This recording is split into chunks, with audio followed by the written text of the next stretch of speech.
All right. So in the last lecture, what we saw was this. So we are exploring this connection between samplers and approximate counters, right? And what we saw was that we saw constructions of simple Markov chains which have uniform stationary distribution over the set that we want to count, right? And then in the last lecture, we saw a Markov chain for matchings, right? And we also saw this Metropolis algorithm or the Metropolis filter, which lets you convert a Markov chain with a given stationary distribution to a Markov chain with some other fixed stationary distribution. So for instance, we first constructed this Markov chain whose stationary distribution was the uniform distribution over all matchings, right?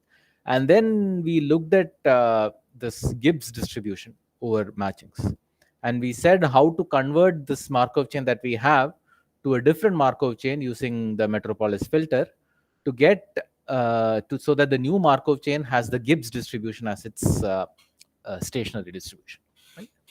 And to finish this line of thought, this line of work, and this design of this algorithms, the final step is to actually construct the Markov chain and bound the mixing times, right? Bound the number of steps required for the Markov chain to get close to the stationary distribution. Right? Once we complete the analysis of that part, then we have the algorithmic framework to design approximate counting algorithms, right? So you take that framework where you start look at the connection between samplers and counting algorithms, and then you construct a corresponding Markov chain and finally bound the mixing time, right? So in this lecture, in this last part of this course, we are going to look at ways to bound the mixing times of Markov chains. Okay. So any questions from the last lecture, or anything, any clarifications?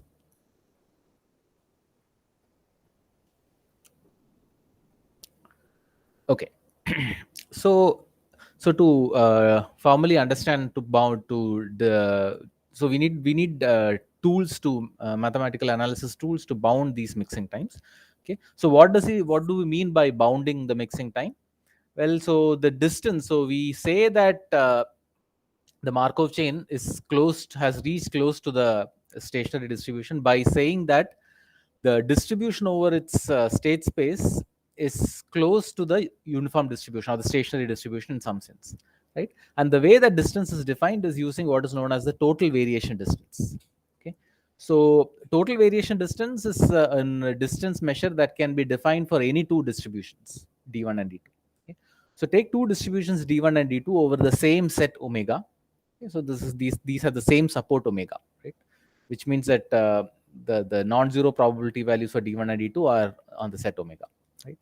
So the total variation distance between d1 and d2, right, which is denoted by this norm. It's like a norm between d1 and d2. It's d1 minus d2.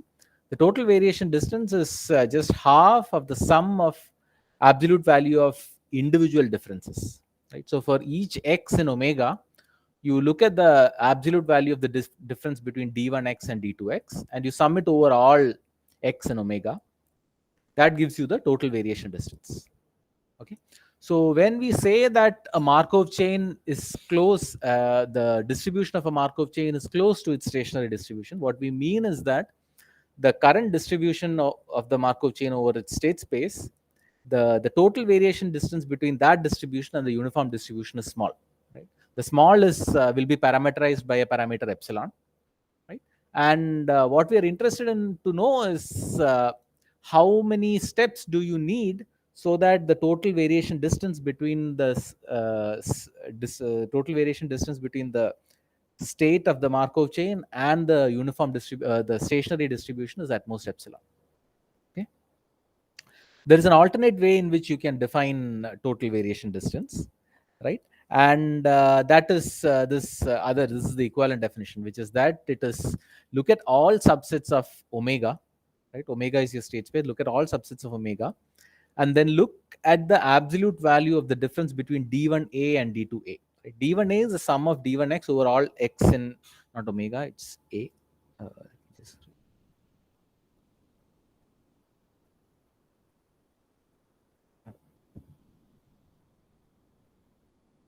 So sorry, this is, I should just write it. Okay, so this is A, not omega. So this is the sum over all d1, all the x's in A. Right? And this is an equivalent definition. So you can show that these two are equivalent. This definition that you have given, this equation and these two are actually equal. That is, it's not very hard to prove this. So this is another way in which you can define the total variation distance. And in fact, this is the way in which you would have seen total variation distance. We have actually seen total variation distance before. And this is when we define what is known as when we define this almost uniform sampler, right? We said that if you recall the definition of the almost uniform sampler, what we are actually saying is that the almost uniform sampler is an algorithm which defines, whose output defines a distribution over omega. And if you go back and look at the definition, what it actually tells you is that this output distribution of the sampler is has total variation distance epsilon from the uniform distribution. Okay, so this is the equivalent way in which we have seen total variation distance, and this is the other way in which this other way in which you can define total variation distance. Right.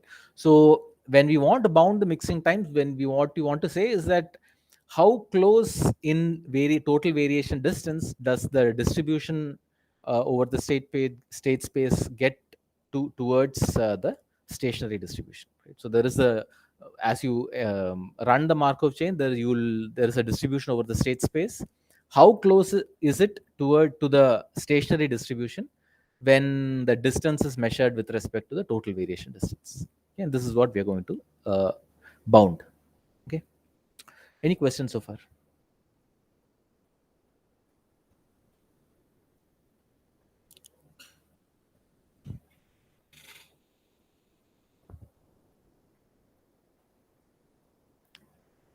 Okay, so let's formally define this mixing time of a Markov chain. Okay, so suppose you have a Markov chain. So for all the for the remainder of this course, and the Markov chain is always a finite, irreducible, aperiodic Markov chain. Okay, I'm not going to write it again and again, but that is, the Markov chain will have that property. Okay, so whenever I just say Markov chain here, at least in the lectures, it means a finite, irreducible, aperiodic Markov chain. So it has a stationary distribution, a unique stationary distribution. Let it be pi.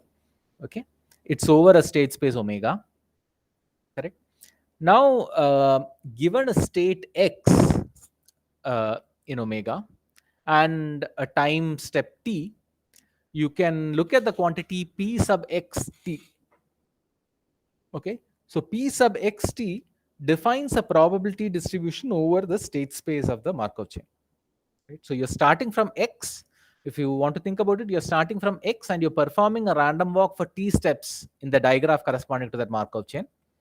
So when you perform this random walk for t steps, what you have is a probability distribution over the vertices of that graph, which are precisely the states of the Markov chain. Right? So p sub xt is the probability distribution over omega after t steps of the Markov chain, starting from the state x. Okay. Now the distance, right, between this distribution and the stationary distribution, so delta sub x of t, is the total variation distance between the distribution p sub xt and pi. Okay, and what we are interested in is what is the maximum difference, what is the maximum total variation distance between pxt and pi for any x in omega. Right? So there is no fixed, you don't know where you're going to start your Markov chain from. But no matter where you start your Markov chain from, after t steps, the total variation distance is going to be at most delta t. Right? That is what delta t signifies here. Right? You take the max over all the starting states. Right? Any questions so far?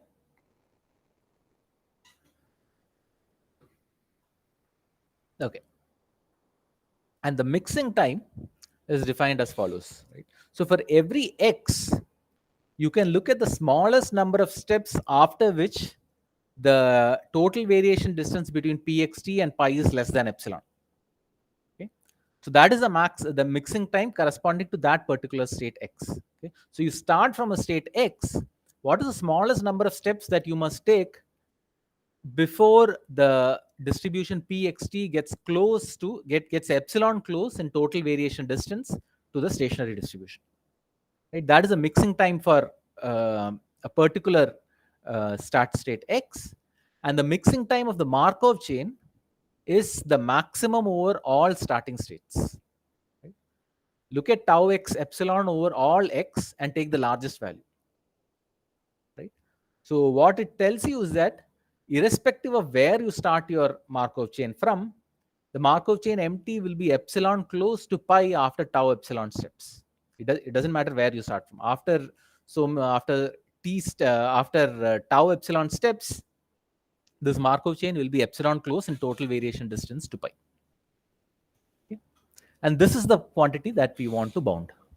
Tau epsilon is the number of steps required by the Markov chain to get close to the stationary distribution.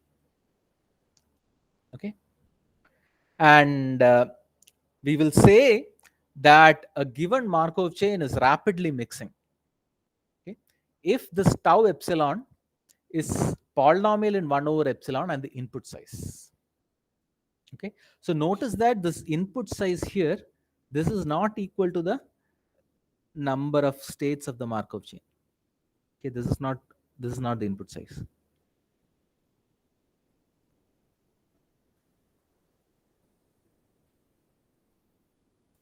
Right, that must be fairly clear also, right? Because if you notice the Markov chain for the independent sets or matchings, the number of states in the Markov chain is actually equal to the number of independent sets or the number of matchings, which can be exponentially large in the input, which is just a graph on n vertices. Right, so here input size refers to the actual problem at hand, the graph that you have and so on.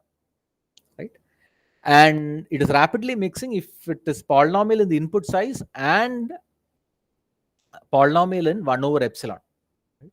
So if you want, if you given the relationship between the mixing time and epsilon is that it is just poly in 1 over epsilon. Right? If that happens, then you say that the Markov chain is a rapidly mixing Markov chain. And what we want to show is that the Markov chains that we have seen, at least some of them, are actually rapidly mixing. Right? So that if you run it for just polynomial number of steps, you will get close to the uniform distribution, and therefore you can sample. Yeah. Is it trivial that no, it's not. You have to prove it. You can prove it. I am not going to do it. Yeah, it's not that trivial. Yeah.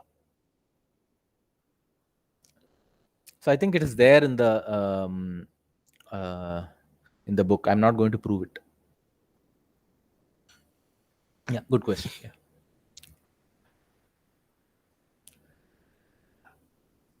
Any other questions?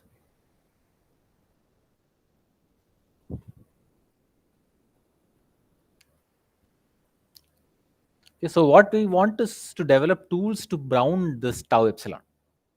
Okay, and that is what we are going to see in the rest of this lecture and probably the rest of this course. Maybe we have just 4 or 5 lectures, 3 or 4 lectures remaining. So we will be doing that this part now. Okay. And to do this, the tool that we use is an idea known as coupling. Okay. So given a Markov chain, you want to bound its mixing time. We will say how to couple 2 copies of Markov chains together and understand their properties. Okay. So let me define what a coupling is. Okay, and then we will see why a coupling is interesting and how it is related to the how it is related to bounding the mixing times of Markov chains. Okay. So what is a coupling?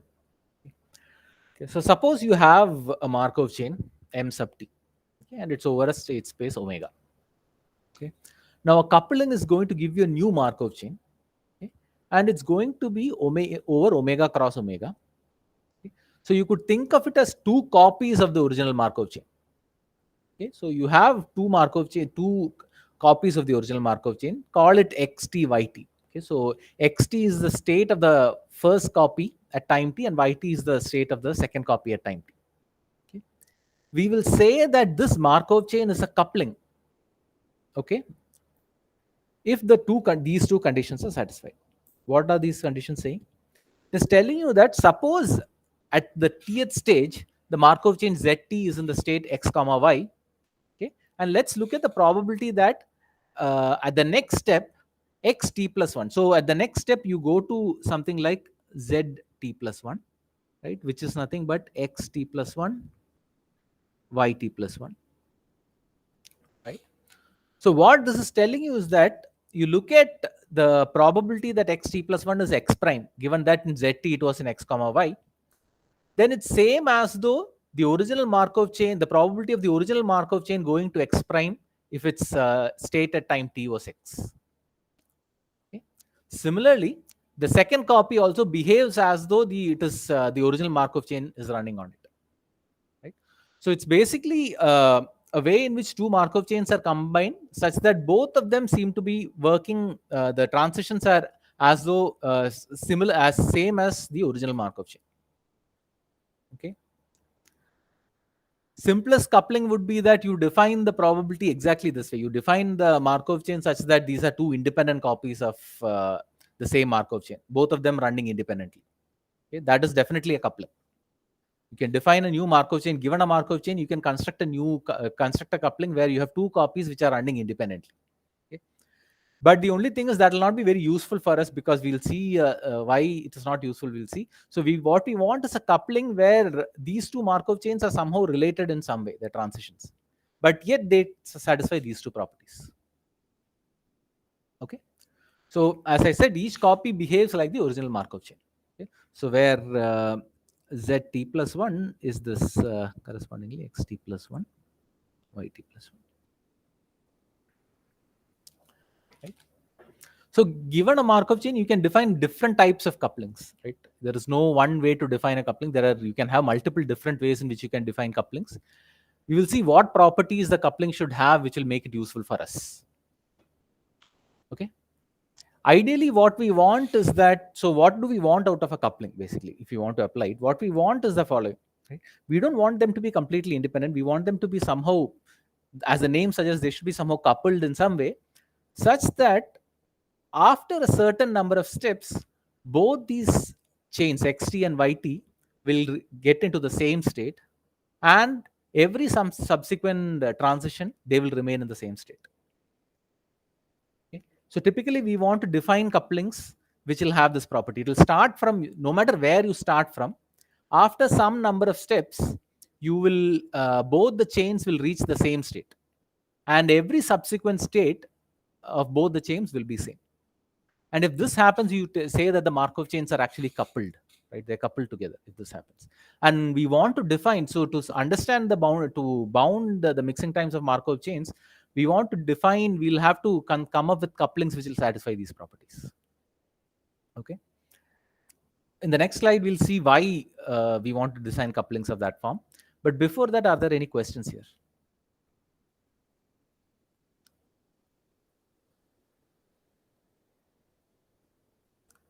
Any questions regarding the definition?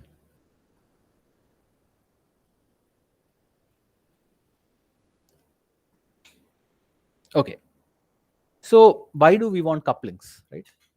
So what we're going to show is that couplings is going to be related to the mixing time of Markov chains. Okay, and that is what is stated next in what is known as coupling lemma. Okay. And what it says is, suppose that zt is a coupling of a Markov chain, okay, over a state space omega of a Markov chain m sub t over a state space omega, and suppose that t, there is some time step t such that no matter where you start the Markov chain, the coupling from, right? So x0 and y0 could be any two states in omega. No matter where you start from, within t steps, you are very likely, highly likely to end up in the same state. Okay? So the probability that after t steps, xt is not equal to yt, given that x0 was small x and y0 was small y, is less than epsilon. Suppose this happens, it means that no matter where you start from, within t steps, the coupled chains will end up into the same state. If this happens, then the mixing time of your original Markov chain is at bounded by t. If you can define a coupling which will satisfy the property for which you can find this bound t, capital T, such that after t steps, the coupled chains will end up in the same state, then that is sufficient for you to conclude that after t steps, your original Markov chain will be epsilon close to the stationary distribution in total variation distance. Right? So this is our tool to bound mixing time. Given a Markov chain, we try to come up with couplings for which we can bound the number of steps required for it to get coupled. And this coupling lemma is going to tell us that that is sufficient to prove bound the mixing times. Okay. So this is again what I'm saying. So it doesn't matter. Suppose that there is a coupling that takes two chains to the same state, irrespective of the starting state, right? For every x and y, you're going to reach into that state. So t is like an upper bound over all x and y. So for every x and y, you can look at a bound t such that probability of xt not equal to yt is at most epsilon. Now you take the max over all such x and y. So that will be your actual capital T. And that is the bound on your mixing time. And this lemma is what we're going to use to bound the mixing time. So we'll take a Markov chain. We'll try to come up with a coupling, suitable coupling for which we can get a good bound T. Right? So there could be multiple different ways in which you can define couplings. Some of the couplings will give you bad bound. Some of them will give you good bound. So the difficult part is to define a suitable coupling, which will give us a good upper bound on the mixing time. Any questions regarding this statement? Any questions so far?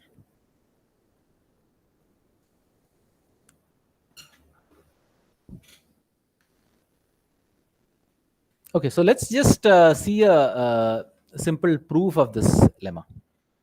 Okay, so this is just a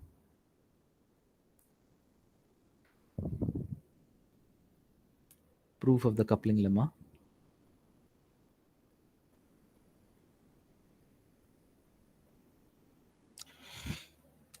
Right, so what do we have? So what we have is you have a Markov chain zt, right? Now you can start from, so what you know is that for every x and y, there is a t where for which the probability of xt not equal to yt is at most epsilon when you start from that given states. Okay, so now we do the following. So we'll let y0 be chosen according to the stationary distribution.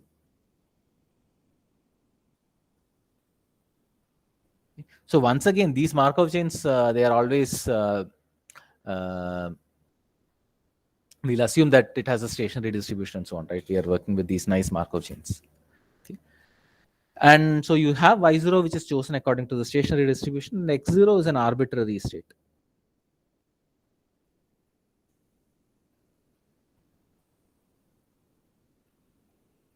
Okay. So now what do we want to show? We want to show that for every, to bound the total variation distance, what we want to show is that no matter where you start from, you want to show the following, right? If you start from x0, then the probability that you are in a set A minus pi of A, this is at most epsilon for every A subset of omega. Right? So this is the probability that when you start from x0 and you take t steps, the probability that you will end up in the set A. If this happens, right? If this happens, this means that the max over all A sub omega p x0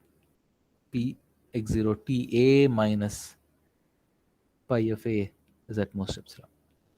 Right? So it's sufficient to prove this condition. Okay, so let's try to see what is this, right? Let's try to compute this value, right? So this is nothing but the probability that xt lies in the set A.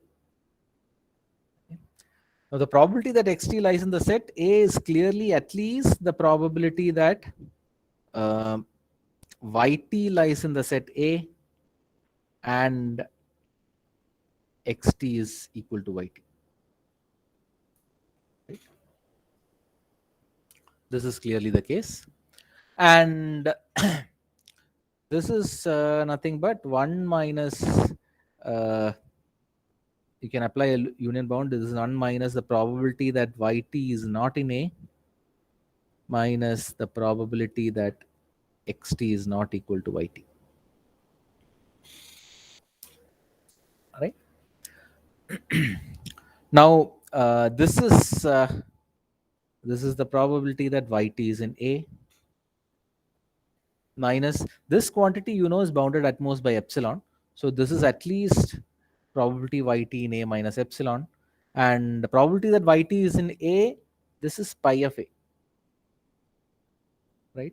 Because yt was, because yt is y0 is according to stationary distribution, and then therefore yt also has to be in the stationary distribution.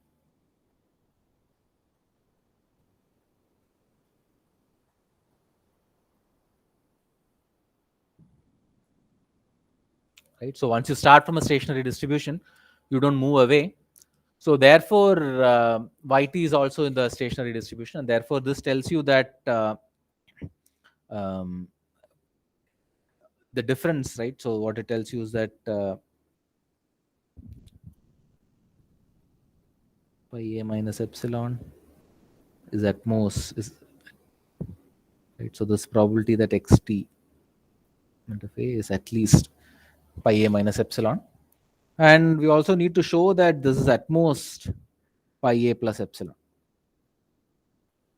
Okay, and this is done in a similar way. You just do the same sort of calculation. You can do a similar calculation to show that it's actually bounded by pi A plus epsilon.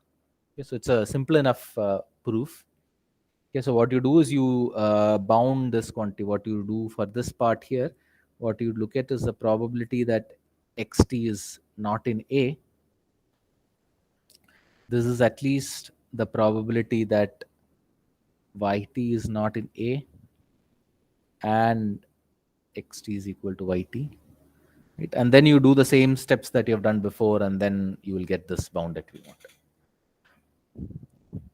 You will basically be using the idea that probability that xt is not in A is equal to the probability that, for instance, in the case of yt, the way you will use the uniformity, the stationary condition is that yt not in A is same as saying that yt is in omega minus A. Right? And since it's stationary, again, this value will be similar. Right? And this quantity is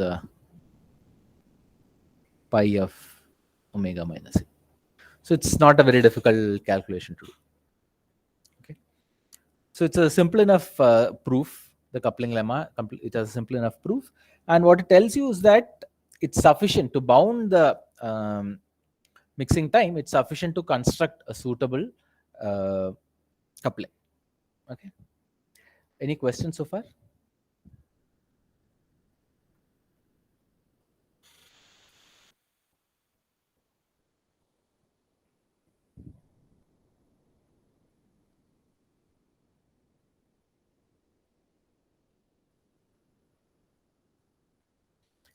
Okay. So what we're going to see next is some example Markov chains where we can actually construct couplings. Right? How do you construct couplings? So the first example that we will see is a simple example related to shuffling of cards. Okay? So if you have played cards, you know that there are multiple ways in which you can shuffle cards. Right? So do you know what are the different ways in which, do you know different shuffles for a standard deck of cards?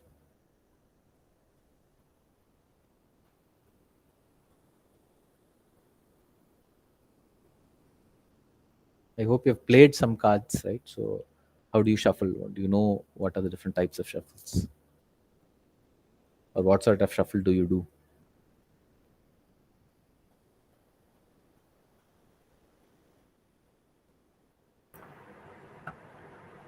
Is it like that uh, one kind where you keep the deck of cards in one hand, like split it somewhere in the middle, and Okay. then put the whole thing on top? You do a cut, basically. Yeah. You do a cut. Yeah. So that is one type of shuffle that you do, right? You do what is that's the easiest thing that you can do with it. It's called an overhand shuffle, where you take bunches of cards from the bottom and keep just keep putting it on top. So there is a cut that you can do, and also there is this part thing where you take a bunch of cards from the bottom, keep it on top, and then keep doing it again and again. Okay, it's called an overhand shuffle, which is just probably the easiest sort of shuffle that you can do. Okay, there is another shuffle called a wash, which is done in casinos and so on, which is basically you put the cards all on a table and then just swish them, mix them together with your hand, okay, and then pick everything up. Okay, it's called a wash. Any other shuffles that you know? Shuffles that you have done, you do when you play cards? Like there's one way where you like distribute the cards in, like you cut it in half, Huh. and then you randomly let some cards fall in from either direction. Yeah, so that's what is known as a riffle shuffle. So if you've seen, it's a sort of standard shuffle where you just split the deck of cards almost in half, and then you just bring the cards together from both sides. It falls into the pile, and then you mix them up together. It's called a riffle shuffle. Okay, that's also a very standard form of shuffling. So it turns out, so typically what you want to know is, given a deck of cards, say in new deck order, right? How many shuffles do you need to do to make sure that the cards are sort of uniformly mixed? Okay. And so there is a mathematician named Percy Diaconis, okay, who's a professional mathematician and also a magician. And so he has studied a lot of things about how to shuffle cards. Okay. So it turns out that if you do this overhand shuffle where you take cards from the bottom and keep putting it at the top and so on, if you keep shuffling it, to make the deck almost uniform, you need to do something around 10,000 shuffles apparently. Right? So there is, you can prove it. You can look at a mathematical model. It's like a Markov. It's basically a Markov chain. Okay, so you define a suitable Markov chain, and you want to know how many times do you need to do that shuffle to make sure that the deck is uniformly mixed. And it turns out that if you do that shuffle, you need to perform it around 10,000 times. Okay, and this wash that you do, right, where you put all the cards on the table and then just mix them up together, turns out that you need to do it for a minute or so for the cards to get fully mixed. Okay, and if you want to do riffle shuffle, right, it turns out you need to perform around 7 riffle shuffles for the cards to become mixed thoroughly. Okay, all these are with respect to 52 card decks, right, standard cards. So here we are going to see another form of shuffling, which is a very simple form of shuffling to analyze, and we want to know how many such shuffles have to be performed for the cards to get mixed. Okay, and the shuffle that we do is a very simple shuffle. Okay, so what you do is, so say you have n cards instead of 52, let's say n. That's how we'll do it, right? What you do is you choose a position uniformly at random from 1 to n. You take that card and put it at the top. Okay, that is our shuffle. You take one card uniformly at random from 1 to n, and you put it at the top. And you keep doing this. Okay, and you want to know how many times should you do this so that the cards are uniformly mixed, right, such that the distribution is almost uniform. Okay, so what we'll do is we'll see how to analyze this and um, right, analyze this and prove an upper bound on the mixing time for this number of shuffles for such a shuffling scheme. Okay. Is this shuffle clear? Any questions?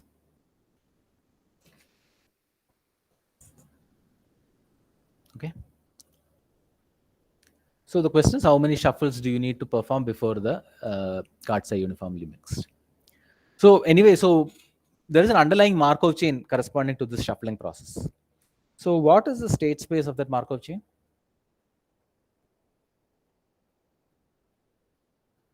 if you want to analyze this shuffling scheme, what is the underlying Markov chain? What is the state space of that Markov chain?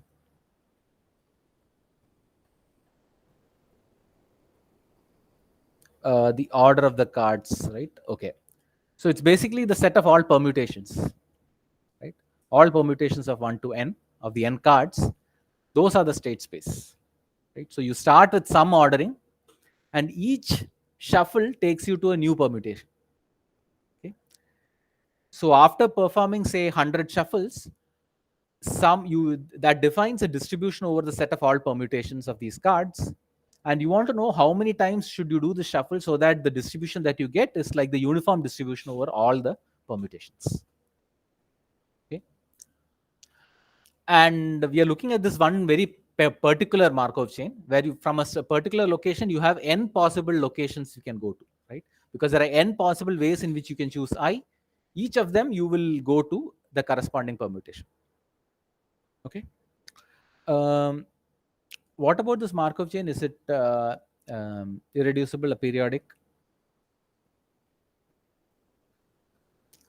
Right, you can verify that indeed this Markov chain is irreducible and aperiodic.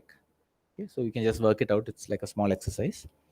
And if you notice each vertex, so the vertex, each state, the number of states in this Markov chain is n factorial, right? And each state has n possible locations it can go to, right? One of them is a self loop, basically, right? If you pick the topmost card, then you put it back there, you remain in the same permutation. So there's one self loop, and then the remaining, it can go to it can go to n minus one other permutations, depending on which card you pick from the deck. Okay, so it has degree d. If you look at the graph, it has degree d. And so the distribution, the stationary distribution of this Markov chain is indeed the uniform distribution over the set of all permutations. Okay.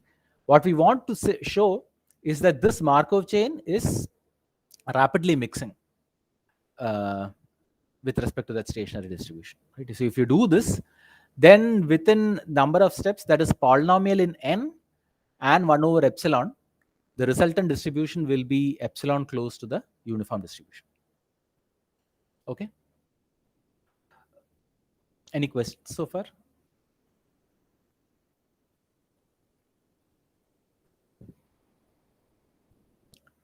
Okay. So the way we are going to do it is to define a coupling. Okay. So a very natural coupling would be that you have two Markov chains, the same thing, two copies. In one copy, you choose an I uniformly at random from 1 to n, take that element to the top. In the other, choose a j uniformly at random from 1 to n and take it to the top. Okay. That is one coupling. It's like two independent runs of the Markov chain. Okay. Just that it's not very easy to analyze this. It is probably not the case that it will reach the same state very fast. Okay. So the way in which we are going to define the coupling is such that the transitions that happens in both the chains are connected in some way. Okay. So the way we do it is as follows. Here is how we'll define the coupling. Okay. So suppose you are in a state x t y t. X t plus 1 is done as follows. You choose a j uniformly at random and move the jth card to the top, just like how you're doing the shuffling. Okay, so that is how x t plus 1 goes. Okay. In y t plus 1, what you do is you look at the value of the card that you obtained in the first chain. Okay, so you took the jth card. Suppose that card was, say, the king of hearts. Okay. Now what you do in the second chain, you choose the king of hearts and take it to the top of the deck.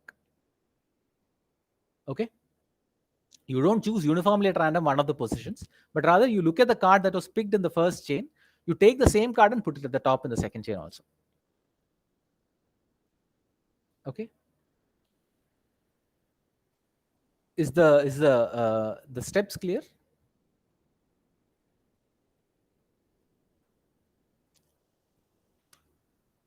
Okay. So the first question that you want to ask is, why is this a coupling? What is the property that you want of the coupling? If you recall the definition, right? The coupling, we say something is a coupling if this happens. Probability that xt plus 1 is equal to x prime, given that zt was xy, is equal to the probability that mt plus 1 is equal to x prime, given that mt is equal to x.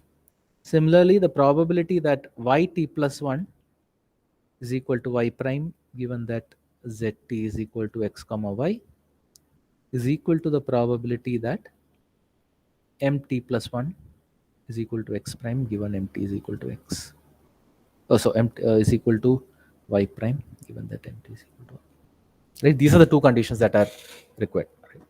So whatever we have defined should satisfy these two equations for it to be called a coupling. So the first part is fairly clear because the first part is done independently, right? You're doing exactly what the Markov chain is doing. You're doing the coupling is doing exactly what the Markov chain is doing. So the first condition is definitely satisfied. What about the second condition? Is that satisfied?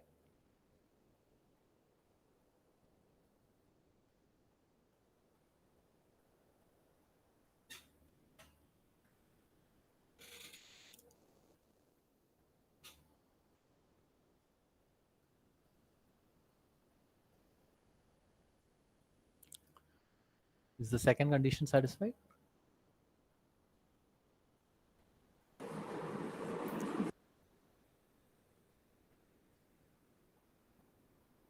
So second one, we are not picking uniformly at random. So it's basically the fact is that what is the probability that xt plus 1 has is a particular y prime, given that yt plus 1 is y prime, given that in the previous step you were in y. Well, it's because in the first chain anyway you are picking uniformly at random. So you could have actually picked the card that was coming to the top. That has probability 1 over n. Right? Yeah, so exactly. So as Sarthak is pointing out, so J is uniformly at random. Therefore, C also will be uniformly at random because what is the probability of picking C? Then you should have picked the corresponding J, right, where that C was sitting. Right. So because J is uniformly random, the second condition is also satisfied. Right? So this is a valid coupling. Okay? Even though the second chain seems to be doing something which is connected with what the first chain is doing, the fact that both of them are transitioning just like the original, the probability of the transition probabilities are like the original Markov chain. So therefore, this is a valid coupling. Right? It satisfies the definition, so it's a valid coupling. Okay? All we need to do is to find bound the number of steps before this coupling reaches the same state. Right? Any questions?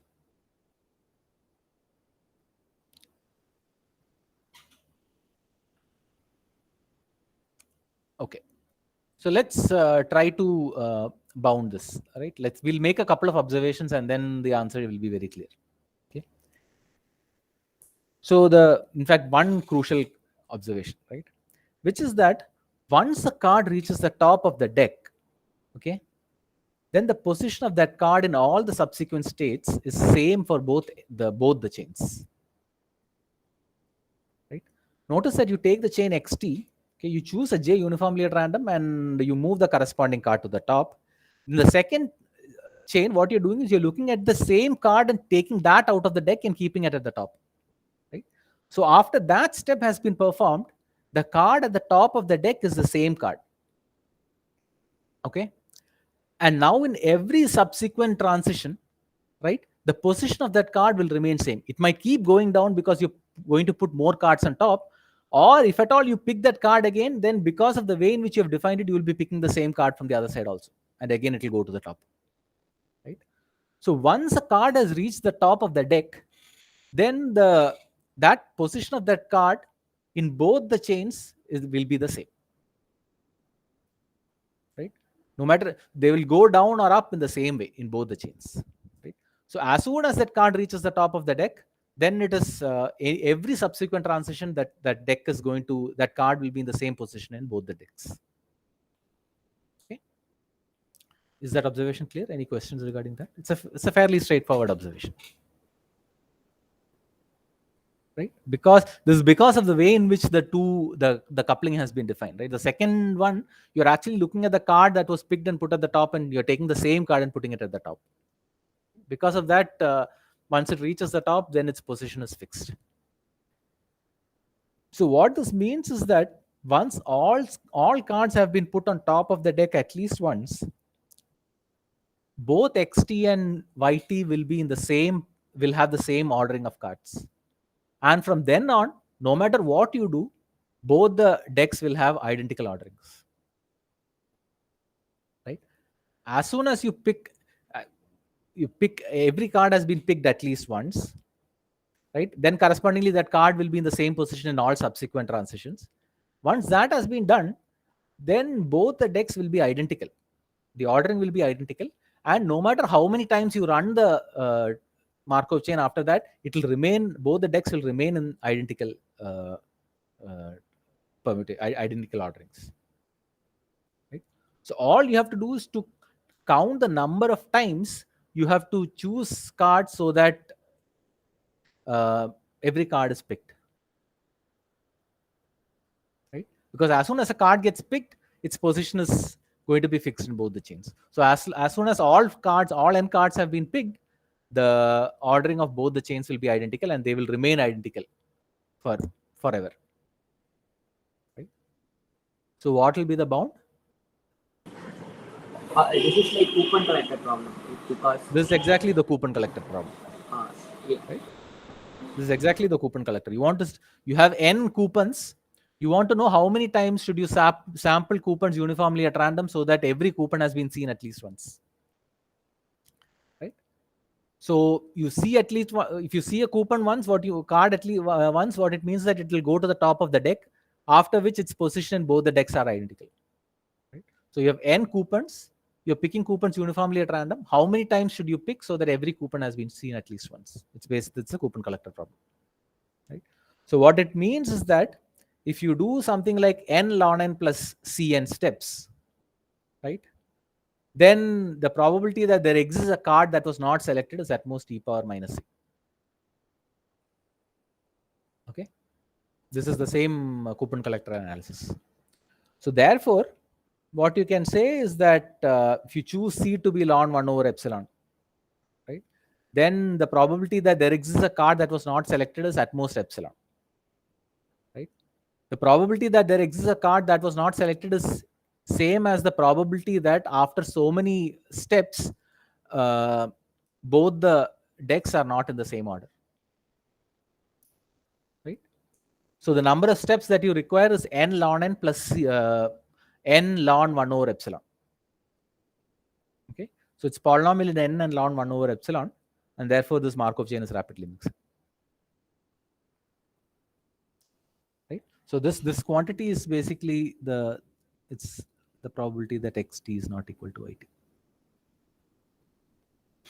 That is what we have bounded.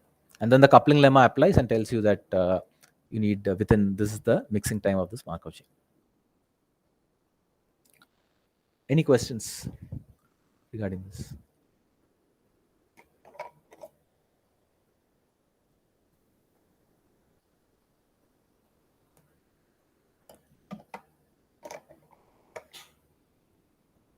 Okay. All right. So let's look at a slightly more complicated example. Okay. So this is related to the independent sets, right? That's where we started with this connection between uniform samplers and counting FPRAS for counting. Okay. So let's start with the independent sets, but it's a slightly different version than the more general version that we saw. So here we have a graph which has a maximum degree delta. Okay, so that is the largest degree for any vertex in the graph. And what we are interested in is to count all independent sets of size equal to k. Okay, you want to count all independent sets of size exactly equal to k. And k is bounded by this n over 3 times delta plus 1. Okay, not for arbitrary k, but k has to be less than n over 3 times delta plus 1. Okay. So you want to do this process. Okay. And the idea is, again, the same. The framework is the same. You go with the connection between almost uniform samplers and randomized approximation schemes, right? Then you construct a Markov chain whose stationary distribution is uniform over independent sets of size equal to k. Okay? Construct such a Markov chain such that its stationary distribution is the uniform distribution. And finally, use coupling to bound the mixing time of this Markov chain. Okay, so this just fits into the framework that we have developed so far. Okay, the first we have seen. The second we'll need to do once more, right? We can't. So recall that we can't use the same Markov chain we saw for independent sets, right? Why is that?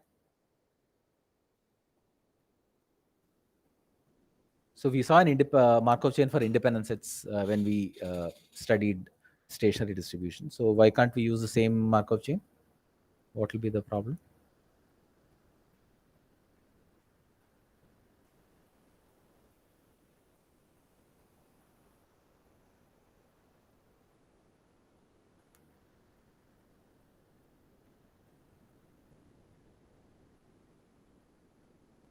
So that Markov chain that we did was actually over the Markov chain over all independent sets.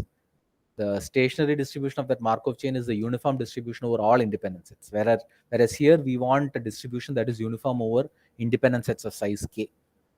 Okay, so we want a different Markov chain. We'll see what that Markov chain is. It's a very obvious Markov chain. And then we need to use, we'll use coupling to bound the mixing time. Okay. Is the setup clear? Any questions regarding what we are trying to achieve?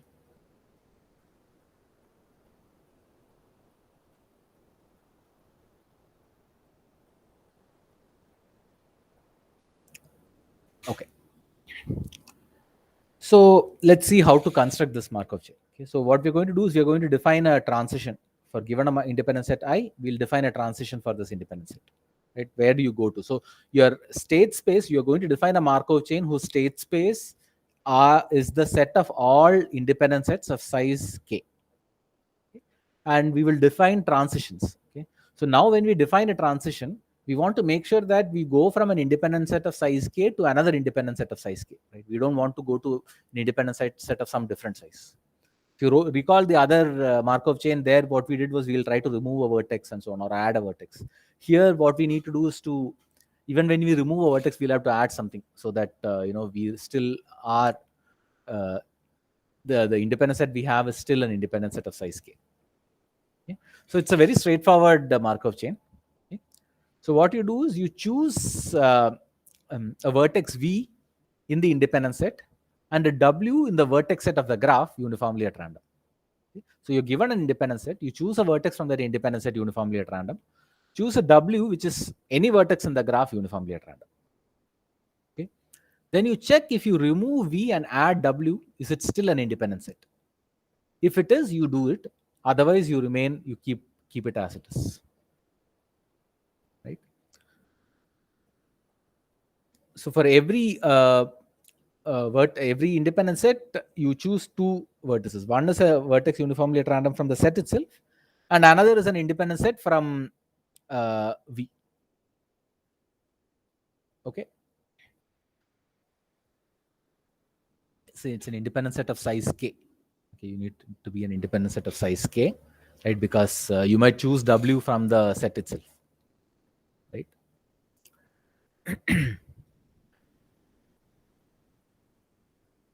Okay. Is that clear? Is the Markov chain clear? If W is in I itself, then what you do is you don't change. You keep I prime as I itself. Because you know that I minus V union W is an independent set, but just that its size will be k minus 1. So you don't do anything. Only if W is outside of I will you actually try to modify it. So that you are always getting an independent set of size k. Okay. It's an independent set of size k. Maybe I'll write it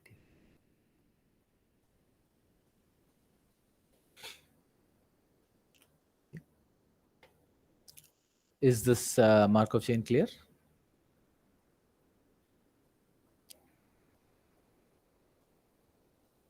Okay, so here is a small exercise that you can do. Show that this chain is indeed aperiodic, irreducible, and its stationary distribution is a uniform distribution. Okay, show that this Markov chain indeed has uniform distribution as its stationary distribution, so that running this process for number of steps will actually get you close to that uniform distribution. Okay, any questions regarding the Markov chain? Sir, here, how do you find an independent set of size k? No. So you don't need to find anything, right? I'm just defining the transition metrics of the Markov chain. Okay, right. But like if you want to do something with this Markov chain, we need some starting state, right? Okay. That is true. So maybe you can't just start with any. So that's true. You need someone is given you something, maybe, right? You can't just directly get this as an algorithm. You need some independent set of size k. Yeah, that's true. Someone has given it to you. So, Okay, sir. yeah, and you start from there. Sure. Good point.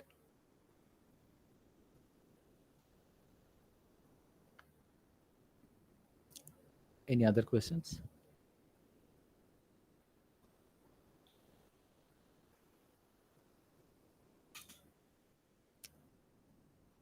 Okay. So let's see. Let's try to define a coupling for this Markov chain, right? So that we can bound its mixing time. Okay. So the way to define the coupling is as follows. Okay. So let take two independent sets xt and yt. So these are independent sets at time t. These are the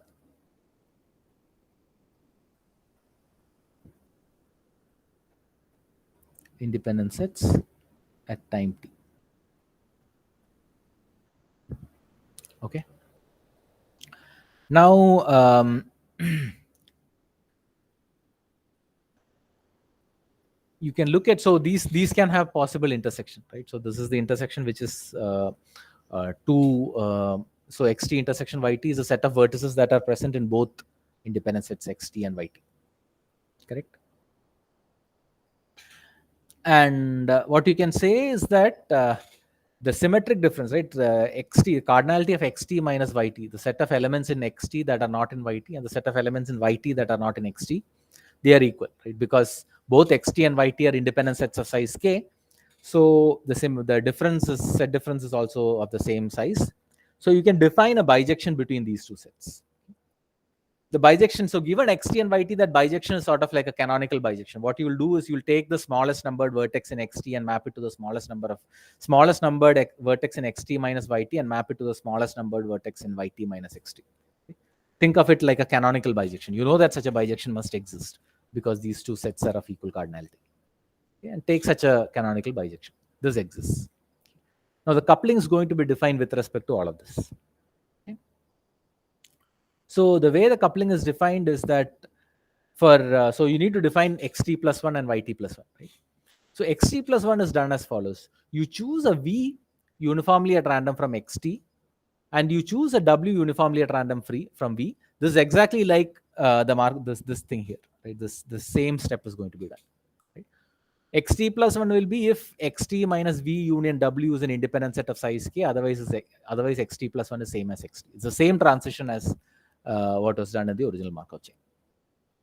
Okay. What is different is going to be the transition for the second one, right? So what you do is, so this move basically refers to the transition that is written here. Okay? So what yt plus 1 is going to do is the following. So you know that there is an intersection between, there could be an intersection between xt and yt. Okay? So if v is in yt, then you do the same thing as xt was doing. If v is in yt, v is in xt, also do the same thing as xt was doing. You have w and you do the same thing. If v is not in yt, which means that v is sitting somewhere here, you look at its image here, which is pi of v, and then you try to move pi of v out and bring in w. Okay, so depending on whether the sampled vertex v in xt was inside the intersection or outside the intersection, you choose to do one of the two things, right? If it is in the intersection, you do the same thing as xt was doing. If it is outside the intersection, you try to look at the matched vertex in yt and try to move that. Okay, is the coupling clear?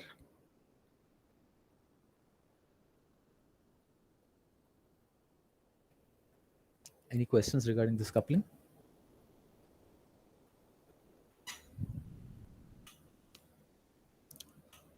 Okay, so the exercise is to actually show that this is indeed a coupling. Show that this satisfies the properties of the definition of coupling. For xt plus 1, it's clear. You just need to show that it is true for yt plus 1 also. It's not a very difficult thing to show, but verify that it is indeed a coupling. Okay. Any questions so far?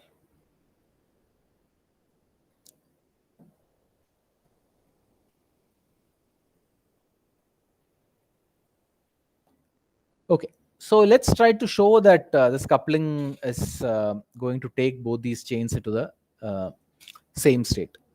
Okay, what does it mean? So what do you want to know? You want to say that, what does it mean to say that it is in the same state?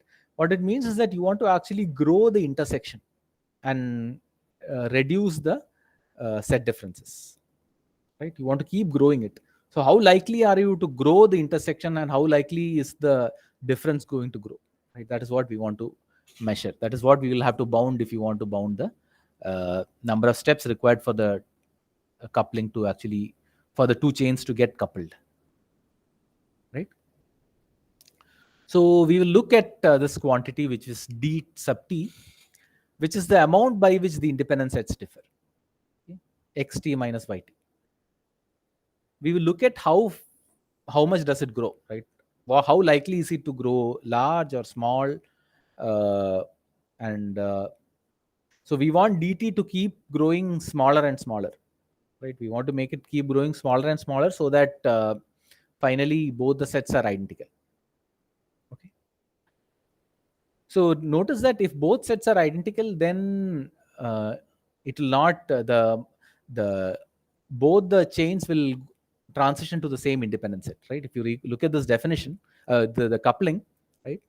If there is no vertex outside yt in xt, right, then the way yt is going to behave is exactly like the chain xt, right? So once the chain evolves and once both these chains reach the same independent set, then every other independent set will also be identical, right? Both the chains will go identical, right? Once it gets coupled, every subsequent state will be the same independent set in both the chains. Okay? So what we want to know is how long does it take for dt to become 0? Once it becomes 0, it remains 0, right? Any questions so far?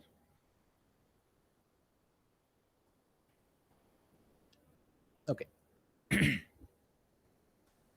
So this is what we know. How likely is it that dt plus 1 is greater than dt? Right. So in the next step, what is the probability that dt plus 1, the difference has increased in the next step, right? You don't want that to happen. In any case, how large or small can dt plus 1 be with respect to dt? How much can it differ?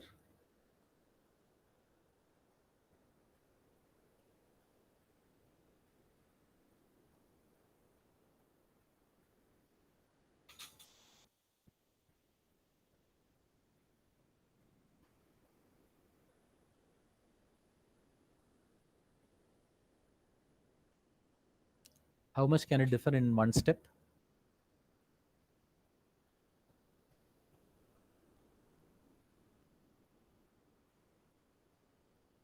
Right, here is one simple observation, right? dt plus 1 cannot be 1 more or 1 less than dt, right? The reason is because of the way in which you're sampling, right? You're taking a v and you're throwing it out and bringing in a w, right? For instance, if you're taking an element from the intersection, then all you can do is that you might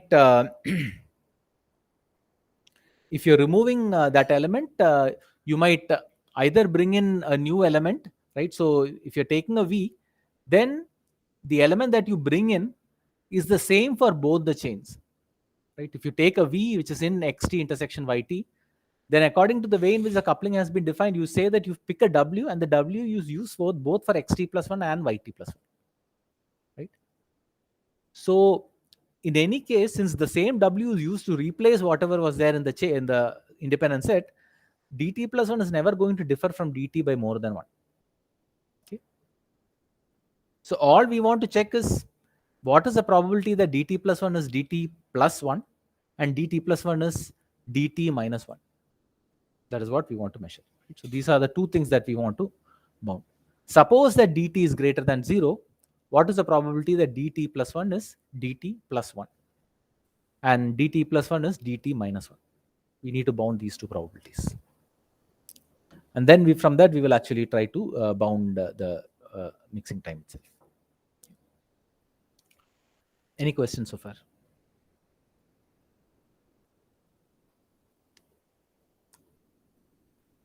Okay. So let's start with this case, right? You dt plus 1 is equal to dt plus 1. What is the probability that dt plus 1 is equal to dt plus 1, given that dt is greater than 0? So let's look at the case where you have xt and yt, and there is some intersection, okay, between the two sets. Now, when does dt plus 1 become dt plus 1? When can it increase? For what choices of v and w can this actually happen?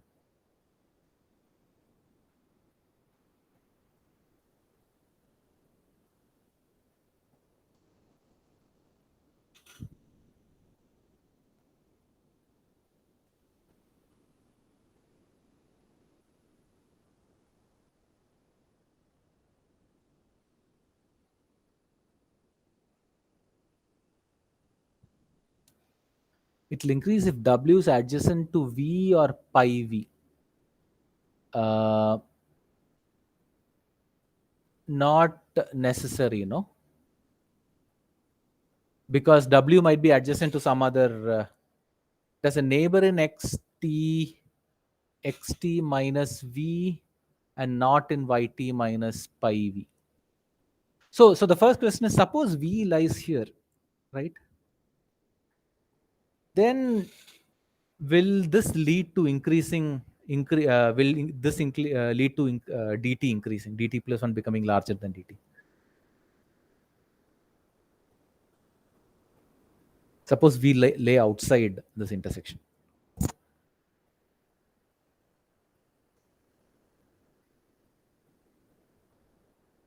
Can the difference increase? So this has a matched vertex here. Say it is pi v.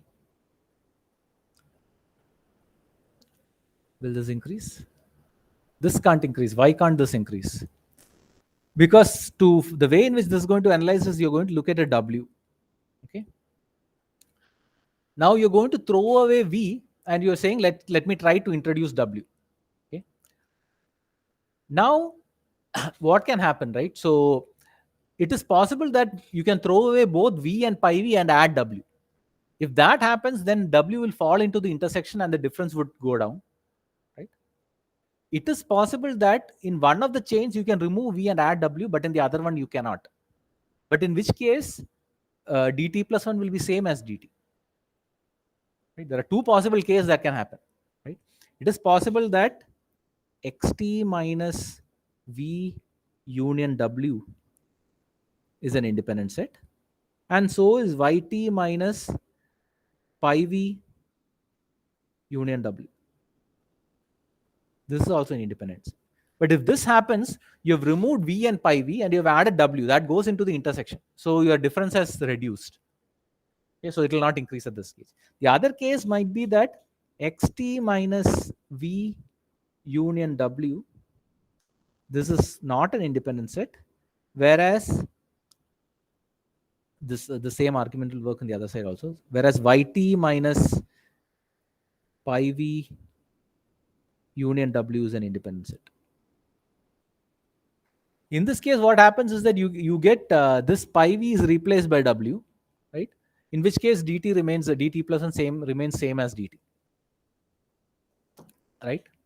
So this, in both these cases, nothing will not change. So the only way dt plus 1 will actually increase is that v must lie inside the set here. V has to be inside this. That's the only way. Then only then it can actually increase, right? What about w? Where should w be? So now for dt plus 1 to be 1 more than dt, it should be that one of the chain becomes an for one of the chain you can include w, and in the other one you cannot include w. That is the only way it can happen, right? One of the chain must change and the other one should not change. That's the only way in which the difference can change, right? So what you can say is that w must be a neighbor of one of these vertices, right? So can w be here? What happens if w is here? Then does that lead to a change in dt?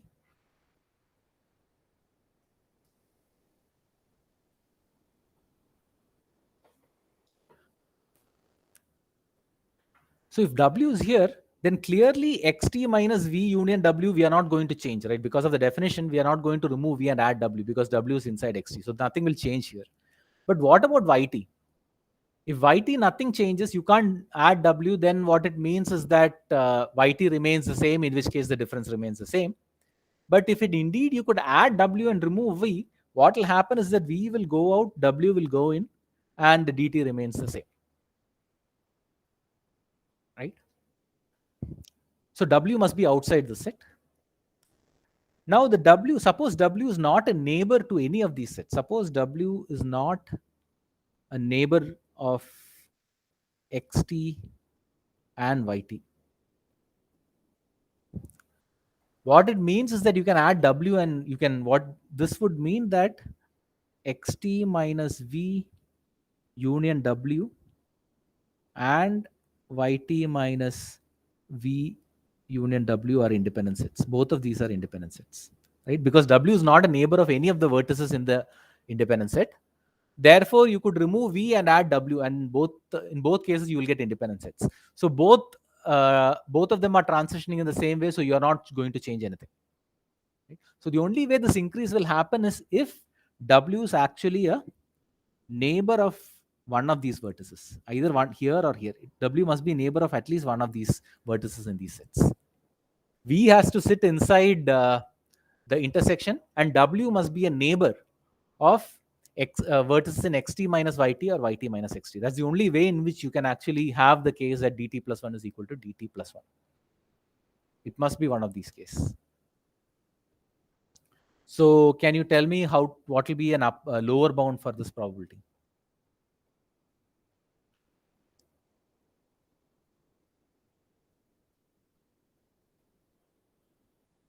Sorry, it will be an upper bound. It will be an upper bound. Sorry, yeah. What will be an upper bound?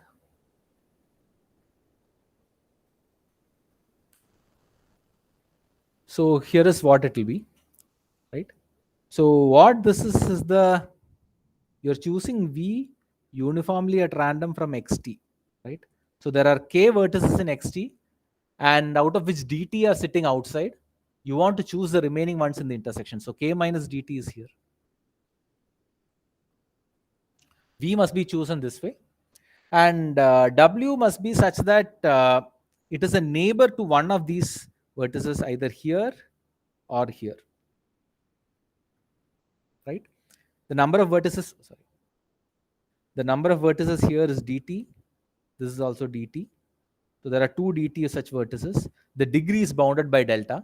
So therefore it is 2 delta, 2 dt delta divided by n. Okay.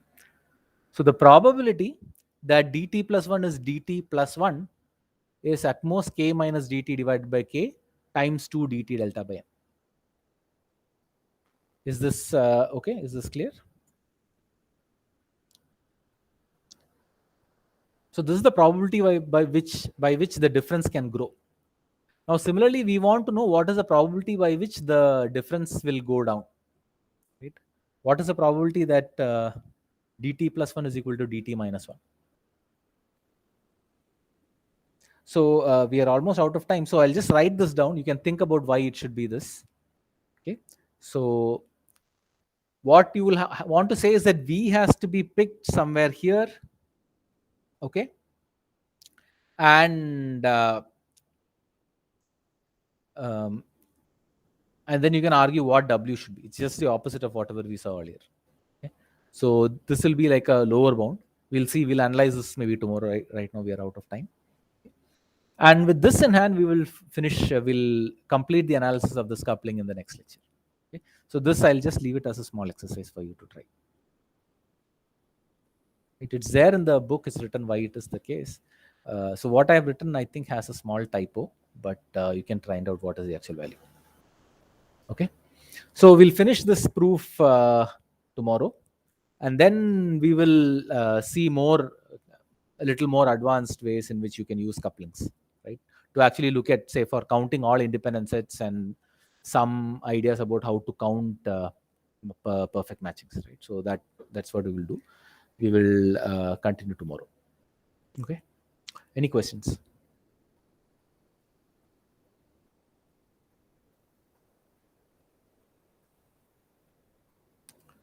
Okay. So then I think that's all for today. We'll meet tomorrow. Yeah. Thanks.